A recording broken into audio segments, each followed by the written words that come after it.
Европската комисија го откри планот за дигитални ковид пасоши, со кој треба да се олесни патувањето на жителите на Европската унија низ земјите членки. Според предлогот, само вакцините кои се одобрени во унијата ќе бидат прифатени во сертификатите за патување. Документот ќе ги содржи основните информации за патникот и која вакцина има примано лицето.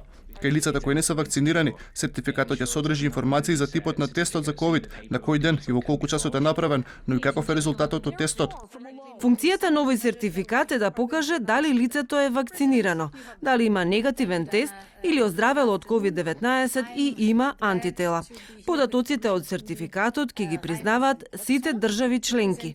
Нашата намера е да ги искористиме овие сертификати, за да им помогнеме на земјите членки да го обноват слободното движење на безбеден, одговорен и кредибилен начин. Европската комисија сепак им остави можност на земјите членки сами да одлучат дали ќе прифатат и други вакцини, како услов за слободно патување на нивната територија. За планот ќе се дискутира на самитот на лидерите на Европската унија следната недела, а за да стапи на сила овој предлог, земјите членки на унијата и Европскиот парламент претходно треба да го одобрат. Од Европската комисија се надеваат дека тоа ќе се стори пред летото, за непречено да се одвива туристичката сезона.